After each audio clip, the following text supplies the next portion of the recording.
I got my first recruiting letter from actually Christy at the time she was here. I didn't know where Xavier was, I didn't know what Xavier was. I couldn't have told you if it was D1, D2, D3. So my parents were ecstatic when I got the letter because they knew how good of a school Xavier was. So they're like, we're visiting, and I was like, okay, we drove. I was like, where are we? But I soon fell in love with the school, the team, the program, the girls. I mean, the whole team was so welcoming when I got here, and all the girls, I could tell they were so close. They were just really good friends, and I think that was the first thing I really liked, was just the relationships that the girls had. My favorite Alex Blair memory, there are so many, but I'll say this.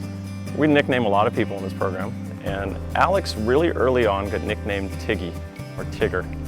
She just bounced all over the court, you know, with a lot of excitement and a smile. And so she just reminded me of Tigger. And so Alex's freshman year, when she redshirted, we always start our practices with what we call our individual routines. And so she got her own set of routines. We started calling them Tigger Routine 1, Tigger Routine 2, and I would just write on the board, TR1, TR2, TR3.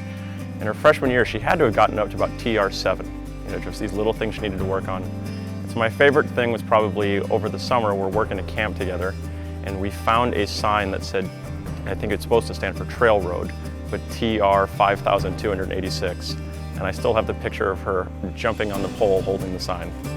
It's really awesome to be able to say that I'm in the record books, but it's not really like, it's not my focus when I go into a game, like I'm gonna break a record. So I think it was really exciting to have done that, and I can't really take all of the credit for that, because with being a middle blocker, if I'm just there at the net blocking and the other girl, the pin blockers, block it, then I get the credit. So I mean, it really is a shout out to our pin blockers as well, because they've done a lot of work to get there and help me out with getting those blocks. So I mean, it is a personal record, but I definitely couldn't have done it without the work of all my teammates. So one of her greatest gifts is her discipline.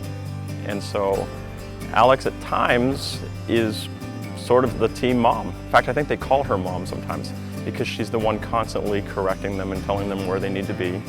And I know there will come a day when all of these young kids are going to be doing that same thing for a freshman way down the line. And when they do, they'll think of her and they'll thank her.